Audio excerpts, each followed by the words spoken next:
Bom dia, irmãos. Feliz sábado a todos. Como é bom estar na casa do Senhor, né?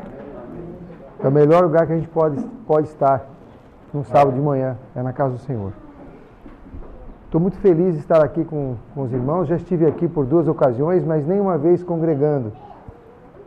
Aqui eu tive em dia de semana, etc. Mas foi uma bênção, desta vez, poder estar com os irmãos aqui, conhecer esse lindo lugar. E rever amigos e conhecer novos irmãos. O que nós vamos falar nesta manhã é sobre a corrida da vida. Vocês conseguem enxergar ali, né? Ajuda. Se não quiserem sentar ali também, fiquem à vontade.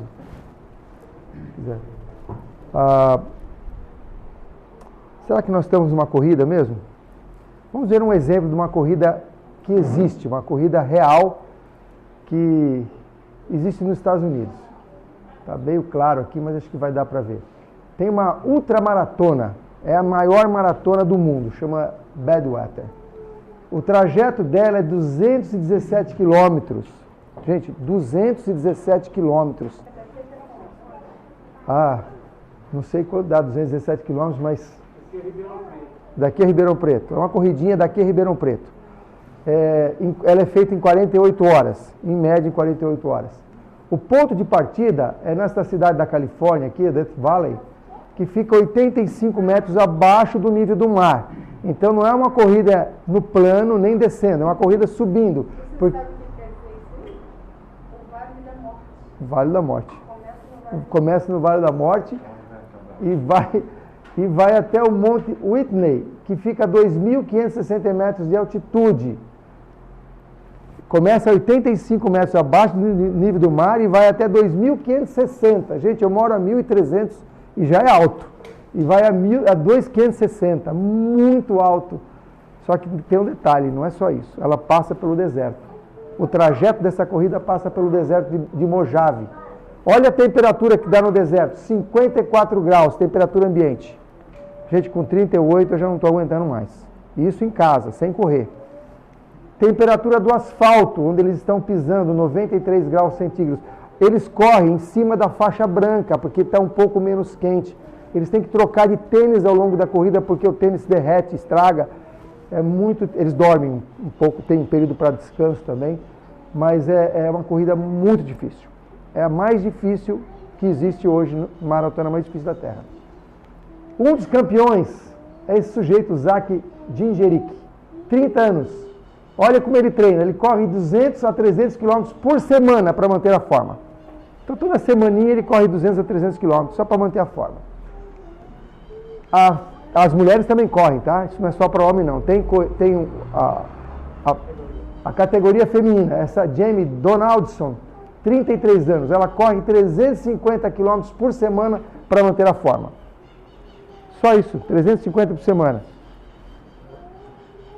Agora, o que vocês devem estar imaginando assim, esse povo deve receber um prêmio muito alto para se interessar por essa corrida, né?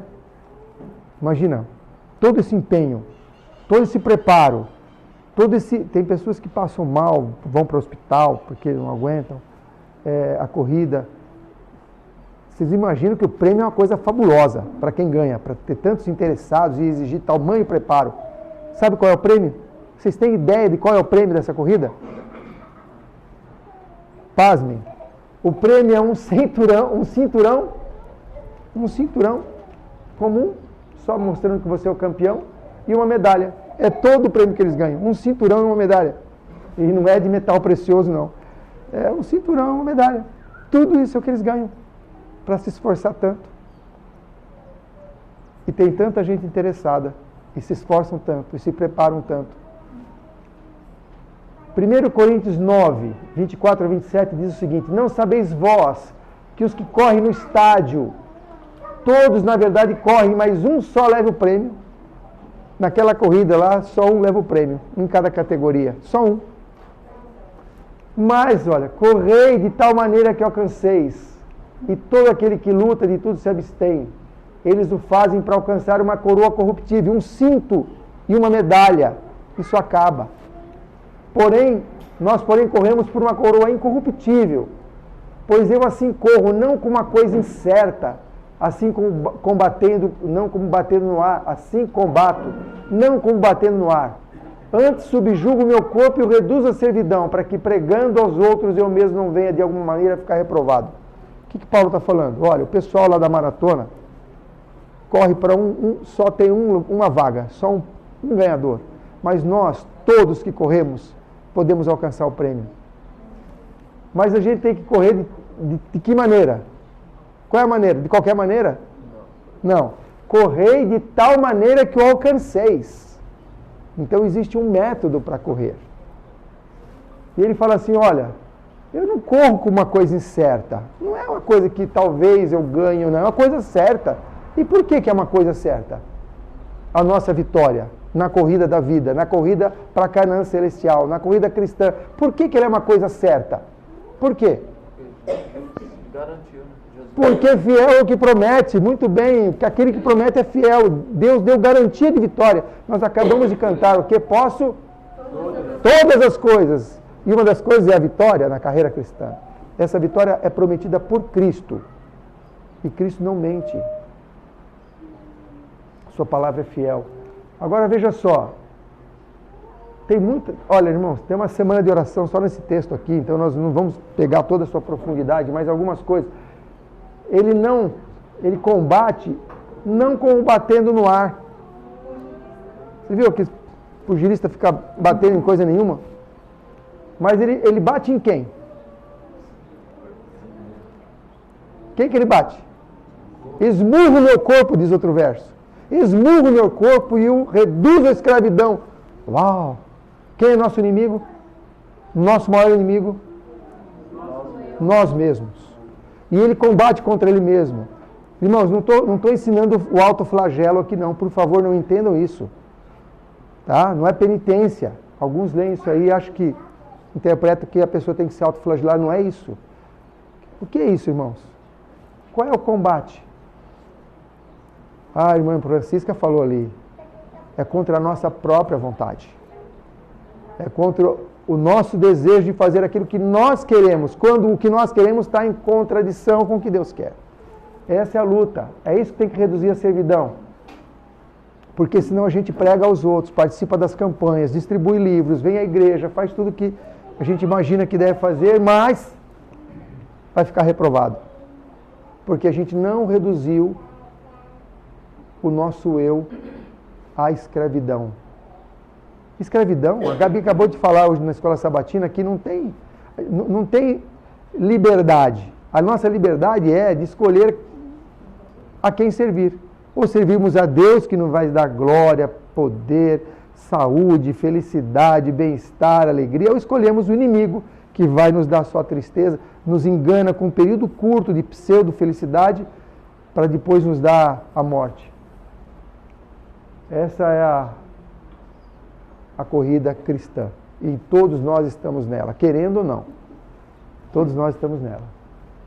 Na carreira celeste, porém, isso aqui está em Testemunhos para a Igreja, volume 4, palavra inspirada por Deus. Na carreira celeste, porém, podemos correr todos, irmãos, todos. E todos receberemos o prêmio. Olha que bênção. Todos recebemos, não é um só, e não é um cinto, e não é uma medalha. Não há incerteza, nem risco a esse respeito. Olha que bênção, a promessa de Deus nos dá certeza da vitória. Cumpre-nos, agora tem uma parte, tem condições. Cumpre-nos o quê? Revestir-nos das graças celestes. Temos que usar as vestes. Lembra da parábola? Amigo, como entraste aqui assim? E as vestes que eu dei? Como entraste aqui desse jeito? Cumpre-nos revestir-nos das graças celestes. Irmão, revestir-nos das graças celestes, nos vestir com a justiça de Cristo, é uma coisa assim, parece teórica, mas não é. Se a gente pegar lá, Desejar Todas as Nações, página 555, anota aí na sua mente, 555 é fácil de gravar. Desejar Todas as Nações, página? Tem a definição do que é a justiça de Cristo. Muito clara, a justiça de Cristo não é uma capa para encobrir pecados não confessados e não abandonados, mas o quê? Um poder que rege a conduta e transforma o caráter. Amém. Amém? Que bom que eu ouvi um amém. O que é a justiça de Cristo, irmãos? Não é uma capa para encobrir pecados não abandonados, não confessados. Não confessados e não abandonados. Mas um poder que rege a conduta e transforma o caráter. Esse é o poder da justiça de Cristo. Transforma os fiéis, aqueles que aceitam, em pessoas felizes. Porque é só andando nos caminhos de Deus que nós podemos ser felizes. Bom, continuando aqui. Cumpre-nos revestir-nos das graças celestes e com os olhos voltados para a coroa da imortalidade, manter o modelo sempre diante de nós. Quem que está sempre diante de nós? O projeto céu, não é o projeto terra. O projeto céu. O projeto terra, irmãos, os nossos afazeres, nosso trabalho, o curso, nossa agricultura, o nosso carro, o nosso emprego, seja lá o que for, tudo é ferramenta de evangelismo, tudo é ferramenta de preparo para nós mesmos e para alcançarmos outros. Não é um fim, isso é só métodos. Nós temos que ter os olhos fitos no modelo, manter o modelo sempre diante de nós, a recompensa da coroa da imortalidade, o que Deus quer de nós. Então, irmão, quando você vai fazer uma viagem, você não vai fazer uma viagem para se distrair, para relaxar. A sua viagem tem uma importância, você vai alcançar pessoas ali para o reino de Deus. Quando você vai no mercado, você não vai fazer compras. Isso é efeito colateral de ir ao mercado. Você vai lá para testemunhar que você que você é serva de Deus. Você tem um plano melhor para aquelas pessoas. Imagina só, irmão, você está no mercado e as pessoas estão reclamando do preço do tomate. Ih, tomate, R$9, credo. Nossa, e vai chegar desse jeito, vai chegar a 15. E as pessoas reclamam, né? Escolhendo tomate e reclamando, né? Não é assim? Aí você pode falar o seguinte, em vez de você se juntar na reclamação, você fala assim, olha, eu estou indo para um lugar onde a gente não vai precisar comprar mais comida. Oi? Pessoa, aonde? Aí você já fala. Gente, tem muitas formas de a gente aproveitar as oportunidades da vida para a gente testemunhar do amor de Deus. Né? Trânsito, está engarrafado, o carro quebrou, eu vou para um lugar que não vai ter carro. Não vai ter carro? Onde é? Aí pronto, já deu. Ou até coisa mais simples, a pessoa pergunta seu nome. Como é seu nome? Por enquanto é Mauro. Como por enquanto? O que a gente pode falar? É porque eu vou ter um novo nome. Como novo nome? Aí você já explica, entendeu? Muitas maneiras a gente pode ter para... Se a gente tem o quê? Se a gente tem sempre o modelo diante de nós. Mas se nós estamos fixados nas coisas materiais, a gente não vai ter essa... Sabe? Deus não consegue falar com a gente mostrando as oportunidades que a gente tem a todo tempo. Então nós estamos aqui, irmãos, para cumprir um propósito. A nossa missão é, em primeiro lugar, a nossa própria salvação e da nossa família. E depois as demais pessoas. Esse é o propósito. Então manter sempre o modelo dentro de nós. Sabendo que se fizermos o melhor ao nosso alcance, certamente conseguiremos o prêmio. O que a gente tem que fazer? O melhor. E quem sabe qual é o melhor ao nosso alcance? Eu sei qual é o seu melhor? Eu sei, irmã Francisca, qual é o seu melhor? Atílio, você sabe qual é o meu melhor? Não, por isso que a gente não pode criticar ninguém. Eu não posso falar, você, rapaz, você não mora no campo, você está no inferno. Não, eu não sei qual é o seu melhor. Eu não posso criticar quem não é vegetariano, quem é vegetariano, quem... Nada. Eu não posso criticar ninguém, irmãos. Nós temos que ver a nossa condição diante de Deus, pedir que Ele esquadrinhe nosso coração, mostre os nossos próprios erros, para nós, então, agirmos de acordo com a sua vontade, através da graça e do poder de Cristo. Nunca apontar para o outro e classificá-lo assim, assado, porque ele não faz... Entende? Nós não temos essa autorização de Deus. Podemos sim ajudar os nossos irmãos, que a gente percebe que estão em erro e tal, com amor, com carinho, com paciência, primeiramente demonstrando amor. A gente só ouve quem nos ama. Quem critica a gente não vai ouvir. A gente estava conversando isso no carro hoje, né? Para você ter alcance ao coração da pessoa, primeiro ela tem que ter simpatia por você. Eu li numa meditação de 1960, se não me falha a memória, ou 60 ou 62. Era a meditação do pastor Robert Pearson. Numa das meditações, num dos dias lá da meditação, ele narra a história de uma mulher que se converteu e alguém perguntou, anos depois, ela foi narrar a sua conversão, contar a sua experiência de conversão. Ela falou, primeiro, eu amei a minha professora. Depois, eu amei o que a minha professora acreditava. Depois, eu amei o Deus que a minha professora servia. E depois, eu amei a igreja que ela frequentava. Você veja só a sequência, irmãos. Primeiro, ela amou a professora. Depois, o que a professora dizia. Depois, o que ela acreditava. E depois, você entende? As pessoas precisam primeiro se sentir amadas para nos ouvir. Se a gente não tem esse amor, essa disposição de ter simpatia com as pessoas, envolvermos com elas, ajudarmos nas situações em que elas se encontram, não adianta levar livro na porta da casa dela. Deus ainda na sua misericórdia ainda faz muitos milagres assim, mesmo na nossa estultícia. Mas se o Sr. White fala que se nós vivêssemos o Evangelho, como nos é dado o privilégio de viver, onde hoje há uma conversão, haveriam 100. Deus na sua misericórdia ainda consegue esse um, mas teriam 100, se nós usássemos os métodos de Cristo. Seguir o modelo, fizemos o melhor ao nosso alcance, sem criticar ninguém, fazendo o melhor ao nosso alcance. Vamos lá. Que recompensa Deus nos promete? Gente, tem uma lista de recompensas aqui.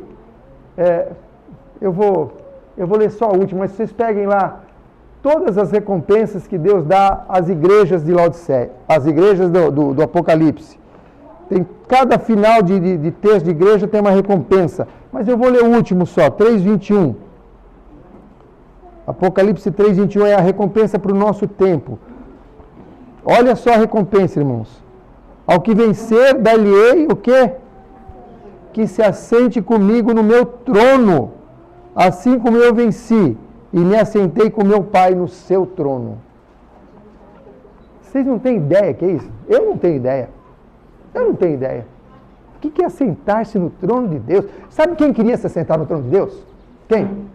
Satanás. Satanás queria se assentar no trono de Deus. Mas com que propósito? De tomar o lugar de Deus, tomar o reino. Agora Satanás vem para esse mundo, nos engana, e Deus fala assim, aqueles que você enganou vão sentar no lugar que você queria. Só que com outro propósito. Porque eles têm outro coração. Irmãos, olha só o tamanho dessa recompensa. Imagina o tamanho do universo.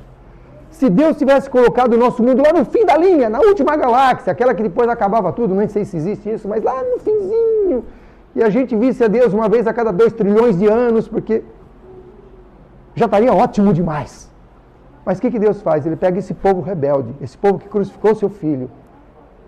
E quando eu falo esse povo, eu estou me incluindo, irmãos, porque através dos meus pecados Cristo foi crucificado. Ele pega esse povo agora e fala assim, eu vou morar com vocês. Eu vou morar com vocês. E vocês vão sentar comigo no meu trono. Gente, é muita promessa, é muito prêmio. Não é um cinto, não é uma medalha. É um prêmio que a gente não consegue sequer calcular. Eu vou ler só mais um, porque essas promessas são tão lindas. Eu vou ler só mais um aqui que... Olha só. Ao que vencer... Eu estou lendo 2:26. Ao que vencer e guardar até o fim as minhas obras, eu lhe darei autoridade sobre as nações. A gente está lá no trono, vai ter autoridade sobre as nações, mas olha só, guardar até o fim as minhas obras. As promessas todas são condicionais, irmãos. Se vocês tiverem vontade hoje à tarde, leia as promessas de cada uma das igrejas lá descritas em Apocalipse 2 e 3. Cada promessa maravilhosa. Método de treino. Você acha que esse pessoal não tinha um método? Tinha treinadores? Tem todo um método para treinar. Eu tenho um amigo, tadinho, faleceu. Ele é alpinista e ele, quando foi escalar um monte na Argentina lá, que é muito gelado, não sei o nome, mas ele passou vários dias dentro de um frigorífico de peixe lá, para se aclimatar, para treinar. Ele passava várias horas dentro do frigorífico, lá não sei quantos graus abaixo de zero, para poder ir treinando. Existe um método para treinar. Você deve conhecer o Davi Marsk, né? Então, ele se preparou muito. Existe um método para treinar. Vamos ver o que Deus fala, qual é o método. Testemunhos para a Igreja 4. E qual é a obra que devemos empreender aqui? Quando? Antes de receber a imortalidade. Fala o lugar e fala o tempo. É aqui, antes de receber a imortalidade. E o que? Qual é a obra, o que, o quando e onde? É conservar o que? Nosso corpo santo. Puro nosso espírito. Para que permaneçamos incontaminados entre as corrupções tão comuns ao nosso redor nesses últimos dias. Gente, a gente tem tendência a aceitar o que é comum. Não confunda comum com normal. Ah, isso é normal. Não, não é normal. É comum. Normal, sabe o que quer dizer normal? Normal quer dizer que é de acordo com a norma. E qual é a norma do cristão? É a palavra de Deus. Tudo que sai da boca de Deus é a sua palavra. Essa é a norma do cristão. Ser normal é andar de acordo com a palavra de Deus, com a vontade de Deus. Isso é ser normal. Agora, comum é o que todo mundo faz. Em Sodoma e Gomorra, o que era comum? Era aquelas coisas horríveis que se praticava lá. Aquilo era comum, mas o normal que era? O normal era seguir a norma. Irmãos, não importa se as coisas estão ao nosso redor desandando, nós temos que permanecer incontaminados pelo poder de Deus. Tudo posso em... Quando a gente quer fazer isso pelas próprias forças, então a gente vai para o legalismo, aí não funciona. Os judeus já tentaram isso, outras pessoas tentaram isso, não funciona.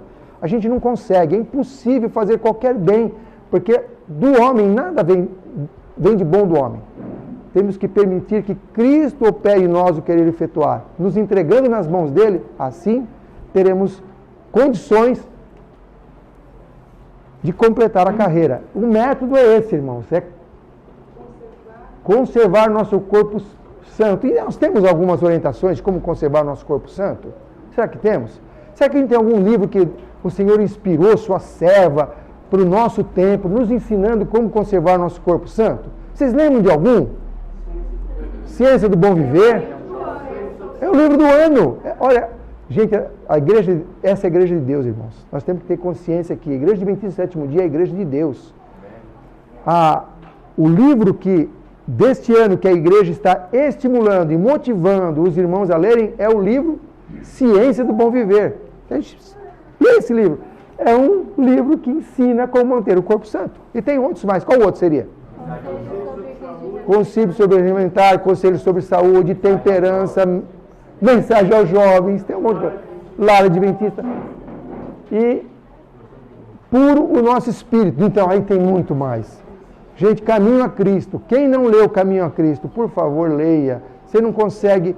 Gente, não dá para imaginar o que você está perdendo de não ler Caminho a Cristo, que é fininho assim, ó. Caminho a Cristo, desejar tuas nações. Testemunhos para a igreja. Testemunhos para quem? E quem é a igreja? É testemunho para nós. Como é que você chega no dia do julgamento e fala assim, eu não sabia dessas coisas não? Ué, mas estava lá, testemunhos para a igreja?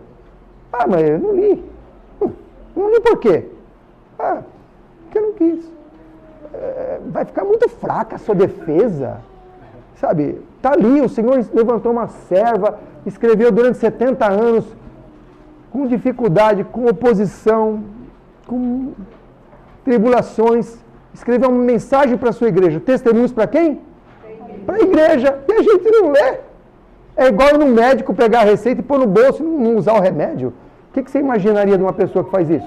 Vai no médico, paga a consulta, o médico examina, pede exame, tereré, dá a receita, e você chega lá, guarda no bolso e vai embora, não lê.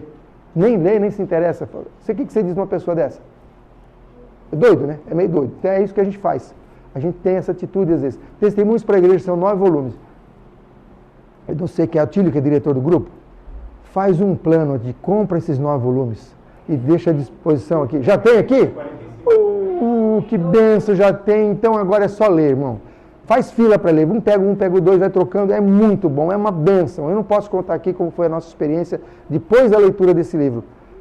Eu vou contar só um trechinho. A minha esposa... Eu não aguentei. A minha esposa... Eu comprei o número 1 e o 3 e o meu amigo comprou o 2 e o 4. Olha só. Tenho até vergonha de dizer isso. Eu gastava um dinheiro enorme com passeio, com churrascaria, com comidas impróprias e tal, com vaidades. E na hora de comprar a palavra de Deus, eu fui dividir com meu amigo. Você compra 2, eu compro 2, a gente troca. Olha só, Deus é muito misericordioso, irmão. Muito. Porque se fosse a recompensa imediata, eu já teria sido fulminado há muito tempo. Mas Deus, na sua misericórdia e paciência, aí, gasta tanto no que não presta que agora vai economizar na minha palavra. Aí eu comprei o 1 e o 3, cheguei e não li. A minha esposa pegou o 1, começou a ler, aconteceu, começou a chorar. E chorava, e eu falei, o que está acontecendo? Nossa vida está tão diferente do que está aqui. Eu falei, para de ler esse livro. Para de ler, porque está fazendo mal para você. Quem que vai querer ser adventista com você vendo você chorando desse jeito? A gente tem que ser alegre, feliz e tal, e as pessoas vão querer ser assim. Para de ler. Graças a Deus ela não atendeu esse mau conselho. Continuo lendo e se entristecendo. A tristeza ela tem um período, né? A gente não vai viver triste, mas no momento que a gente reconhece como a gente está ofendendo a Deus, a gente fica triste. Aí ela acabou de ler, eu comecei a ler o livro. Aí quando eu comecei a ler o livro, eu comecei a chorar. Então, irmãos, a gente precisa pegar a palavra de Deus e ler. Se a gente não ler, a gente vai ser enganado. Aliás, se a gente não ler, a gente já está enganado. Precisamos ler o testemunho.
Pessoas e denominações que prometem o paraíso, elas estão cheias, elas enchem, porque elas prometem que você vai ter sucesso na profissão, no trabalho, no emprego, na saúde, e essa é a teologia da prosperidade, e Deus não prometeu isso. O que Deus prometeu? O quê? Abnegação e sofrimento, mas Ele prometeu paz. Deixo-vos a minha paz. Então, mesmo no sofrimento, por que os mártires morriam cantando? Irmão, você já queimou o dedinho? Queimou o dedinho alguma vez? Aí, você canta quando queima o dedo? Não, né? Agora imagina você numa fogueira. Que poder você teria para cantar ali? Só o poder de Deus que faz isso, irmãos. Eu não sei se eles não sentiam dor, se eles sentiam, não importa. O que eu sei é que eles morriam em paz. Paz que o mundo não dá, mas que Deus dá. E essa paz que eles tinham, ao morrer, suscitava o que nos outros? Alguns raiva e alguns outros? Como? Isso não existe, eu também quero isso. Quando Estevão morreu apedrejado, olha irmão, Estevão morreu apedrejado, e ele não lançou nenhum impropério sobre os que estavam apedrejando. Ele falou, Pai, não lhes imputes este pecado. Quem estava ali observando? Que ficou incomodado com essas palavras? Saulo. Tribulação, sofrimento. Quando o servo de Deus passa por tribulação e sofrimento, não é em vão. Tem um propósito. Primeiro propósito, purificar o nosso coração. Deus nos leva ponto a ponto para a gente descobrir os defeitos do nosso caráter e suplicar poder para a mudança. Sabia disso? Ponto a ponto. E cada vez a luta fica mais fácil ou mais difícil? Mais difícil. Se você está esperando tranquilidade, irmão, o rio só vai ficar cada vez mais turbulento. Você não vai chegar na calmaria, não, agora estou tranquilo.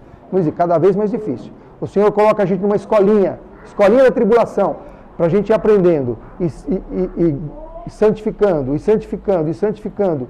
para glorificar o seu nome.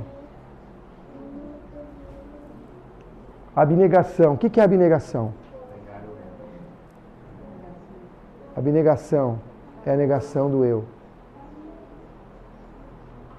Eu li um verso essa semana que diz o seguinte: levai as cargas uns dos outros e cumprireis. Gente, nós estamos levando as cargas, nós estamos nos interessando pelo sofrimento, pelo problema do nosso irmão, pela dificuldade que ele tem. A gente fica com uma dorzinha de unha, fica fazendo oração pela dorzinha de unha. Nosso irmão com câncer e a gente não está nem aí. Eu estou dando uma ilustração da doença, mas pode ser qualquer coisa. A gente tem um probleminha da nossa casa lá e pede oração e não sei o que, e a gente não procura o outro que... Entende? Abnegação. Orando como modelo. Gente, isso é muito importante. Orando como modelo. Como é que Jesus orou? Essa oração que Jesus fez no Getsemane tem que ser a nossa oração a cada escolha. Irmão, a cada escolha é na hora de comprar roupa, na hora de ir no mercado, na hora de escolher o passeio, na hora de escolher a namorada, na hora de escolher o namorado, na hora de escolher o trabalho, na hora de escolher o estágio, na hora de escolher o cliente, na hora de escolher o lugar que vai morar, aonde você vai passar as férias. Em todas as situações, a nossa oração tem que ser essa: meu Pai, não seja como eu quero, mas como tu queres. Irmãos, imagina se a nossa vida fosse, a cada escolha, a gente fizesse essa oração. Não seja como eu quero, mas seja como tu queres. Acaba o problema. Não tinha briga de marido e mulher, não tinha briga com o vizinho, não tinha dissensão na igreja, não tinha problema nenhum. Não seja como eu quero, mas como tu queres. Senhor, o Senhor quer que eu assuma o prejuízo? Eu assumo o prejuízo. O Senhor quer que eu seja o bobo? Eu sou o bobo, não tem problema. Não seja como eu quero, mas orando como modelo. É possível imitar o modelo? Agora a minha pergunta é essa: é possível imitar o modelo? O que nós cantamos? Então é possível imitar o modelo através da própria força de Cristo. Vamos lá ler Romanos 8:37, por favor. Romanos 8:37. Gente, vencedor já é bom. Agora Deus está falando assim: nós vamos ser mais do que vencedores. Eu não sei o que é mais do que vencedores. Eu não faço ideia do que é ser mais do que vencedor. Vencedor para mim já está bom. Mas o Senhor está falando assim: você não é mais do que vencedores. Por quem? Por meio de quem? Por meio de Jesus que nos salvou. Irmão, sinceramente, eu não consigo compreender como é que uma pessoa entra na fornalha e não se queima. Não consigo. Eu não consigo compreender como alguém anda sobre as águas. Você consegue? Tem uma represa enorme aí, eu nunca vi ninguém andando sobre as águas. Não consigo compreender. Eu não consigo compreender como alguém entra na cova dos leões e não é morto. Não consigo compreender. Eu não consigo compreender também como alguém pode andar perfeitamente diante de Deus. Também não consigo compreender. Se eu olhar a minha vida, então, é aí que eu não compreendo mesmo. Se eu olhar o meu passado, aí é que eu desespero. Mas há uma promessa. A promessa é que seremos mais do que vencedores. Então eu preciso acreditar nisso. Irmãos, como é que é? Eu não sei, mas eu acredito. Eu não sei como é que eu vou atravessar o Vale Vermelho, mas o Senhor falou: marcha, eu marcho. Só isso, confiar. Irmão, sabe qual é o grande pecado? O grande pecado do ser humano, e acho que é o único. O resto tudo é consequência dele. É desconfiar de Deus.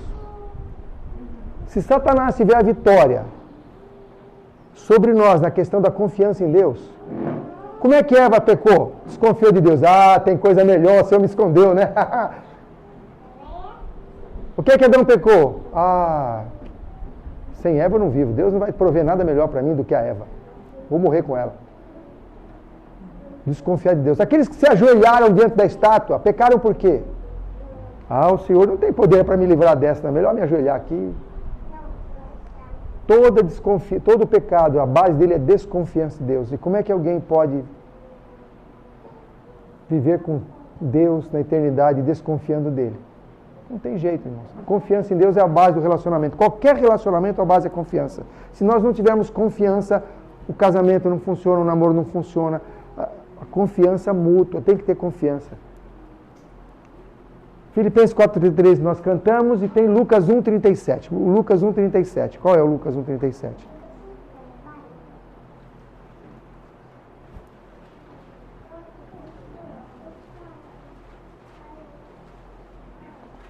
Lucas 1:37. São versinhos que nossos filhos podem decorar, são versinhos curtos. Seria bom que a gente ensinasse os nossos filhos a decorar versos. Quem pode ler, por favor? Porque para Deus não haverá impossíveis em todas as suas promessas. Nada é impossível. Nada para Deus é impossível. Nada para Deus é impossível. Irmãos, eu fiquei encantado na casa do... Eu fiz várias perguntas para os filhos do... sobre a Bíblia. Todos eles responderam. Amém. Eu fui na casa do...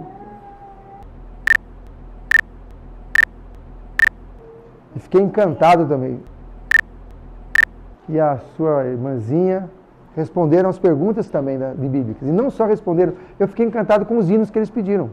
Vamos cantar aqui, eu achei que eles iam pedir pam, pam, pam, não é que está batendo. Não, eu quero o número tal, esse, hinos do Inário.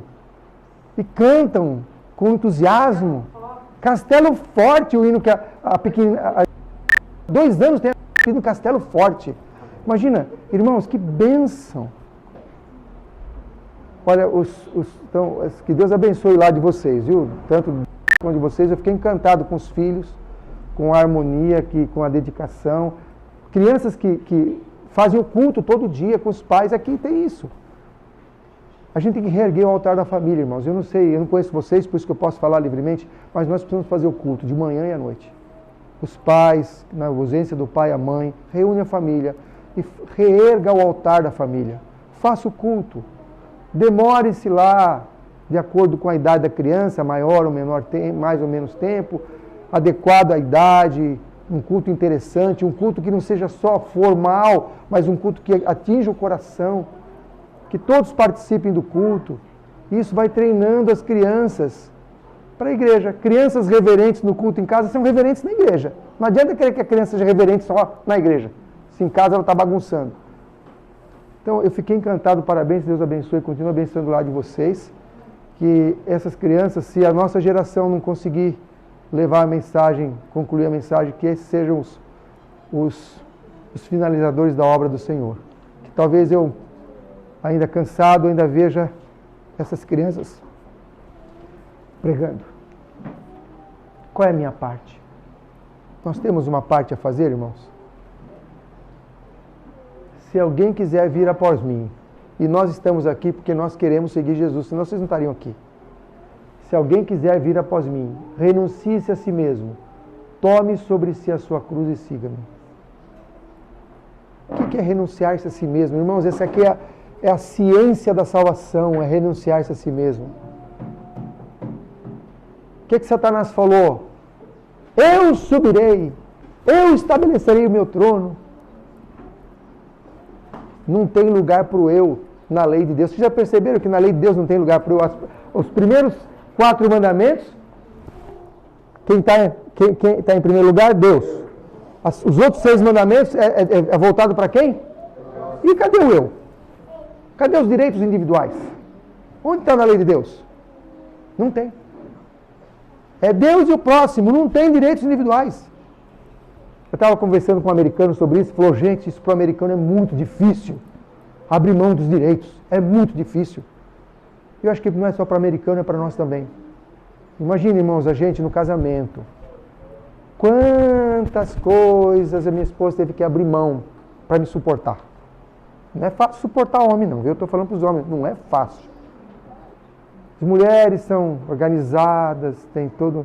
O homem chega, já larga as coisas fora do lugar. Alguns são diferentes, mas a maioria não vê nem que a esposa cortou o cabelo, não vê nada, não presta atenção, ela arruma a coisa tudo bonitinha, ele não vê nada daquilo, sabe?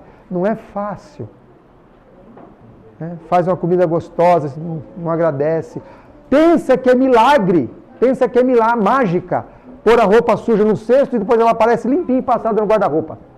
É milagre. Não é milagre, alguém fez. E demora, e dá trabalho, e cuidar de criança, então misericórdia, passa um dia com seus filhos, só você, sem esposa em casa, você fica louco, fica doido, você vai chegar, a esposa chega à noite, vai ver aquela tragédia, tudo bagunçado, porque no máximo você cuidou dos filhos, no máximo, mas não cuida do filho da casa, não cuida mesmo, no máximo dos filhos, olha lá, se um não se machucou, o outro não, muito difícil, irmãos, renunciar-se a si mesmo. O que é renunciar a si mesmo? Valorizar o que o outro faz, agradecer o que o outro faz, pequenas coisas. Dar importância ao que o outro dá importância. Eu agradeço a Deus por ter colocado a minha esposa na minha vida, porque com ela eu aprendi muita coisa. Ela veio de um lar sem religião. E eu aprendi muito com os conceitos que ela trouxe de lá. Não que um lugar sem religião tenha conceitos para nós, mas quando ela viu a verdade, ela pôde avaliar de uma forma diferente da minha, que cresci na verdade, cresci na igreja. Então, para ela, as verdades que Deus trouxe tinham um sabor diferente, uma forma diferente, que eu não conseguia enxergar. Às vezes a gente precisa se colocar no lugar do outro, e a gente tem dificuldade de se colocar no lugar do outro. Eu debochava muito das outras igrejas. Eu debochava de candomblé, eu debochava de pentecostal. Eu, com ela, aprendi a respeitar todas as religiões. Não estou dizendo que passei a concordar, de forma alguma. Eu concordo com a Igreja Adventista do Sétimo Dia em todas as suas doutrinas. Mas eu passei a respeitar a crença dos outros. Talvez aquela pessoa que está lá hoje, cantando e rodopiando, talvez ela vai estar no céu e nós não. Porque lá ela está fazendo o melhor que ela pode e andando em toda a luz que ela conhece. E nós que temos toda a luz estamos deixando algumas coisas para trás. Irmãos, isso é um conceito que a gente pode aplicar em todos os lugares, inclusive no lar. Cada um tem uma condição de compreender a verdade, cada um tem uma condição que só Deus pode avaliar, a gente não pode julgar. Quando a gente renuncia-se a si mesmo, a gente começa a entender melhor as dificuldades do outro. Eu vou contar mais um aspecto. Eu e minha esposa, nós tínhamos alguns atritos. Alguns é uma forma moderada de expressão. E o que acontecia durante o dia? Um criticava o outro. Ah, você, olha aí, seu cristão. Diretor da igreja aí, ó. Fazendo isso. E por outro lado, eu devolvia a mesma crítica para ela. Ah, você fazendo isso. Isso é tão simples de resolver, por que você... Então, cada um atacava o outro em suas fraquezas. Isso leva a quê, irmãos? Um afastamento.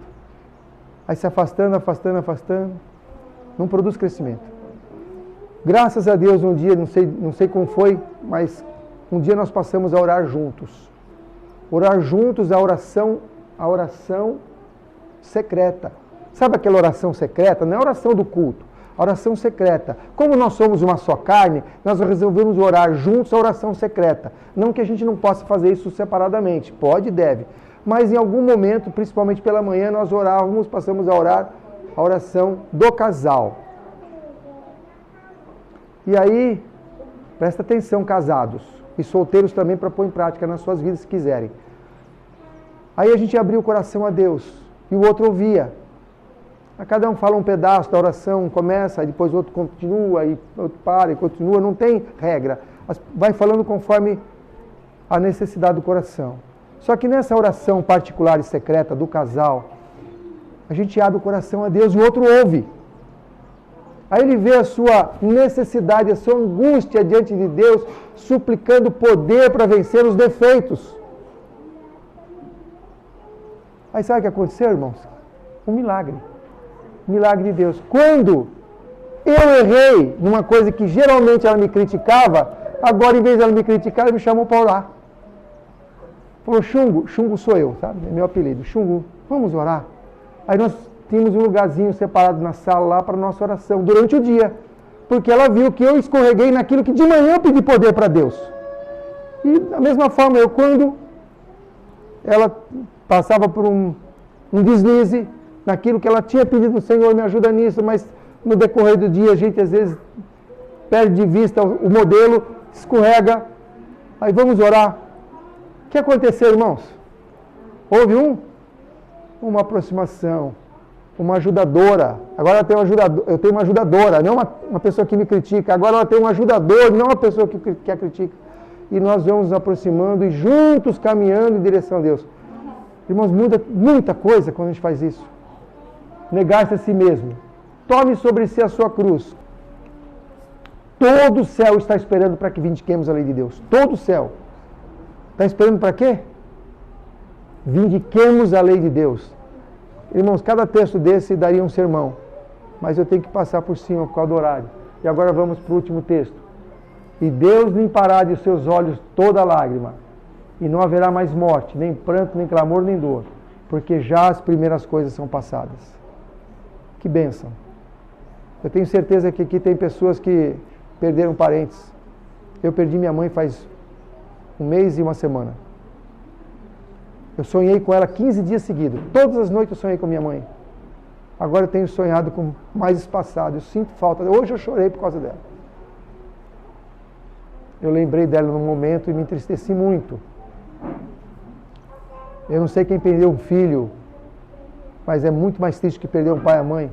Mas Deus limpará dos olhos toda lágrima. Não haverá mais morte, nem clamor, nem pranto, nem dor. A promessa do Senhor é muito preciosa. Não vamos, irmãos, deixar a corrida celestial para correr a corrida do mundo, para trás de uma medalhinha e de um cinto. Vamos correr a corrida celestial, para que nós tenhamos essa vitória, para que nós vindiquemos a sua lei, para que nós glorifiquemos ao Senhor. Esse é o maior objetivo do cristão hoje. A sua motivação maior é vindicar a lei de Deus e vindicar o seu nome. Isso aqui é o efeito colateral. O efeito colateral são voz de ouro, vida eterna, esse efeito colateral. O principal é vindicar a lei de Deus, glorificar o seu nome. Que o Senhor nos ajude, nos dê essa experiência e que possamos orar uns pelos outros em nome de Jesus. Amém.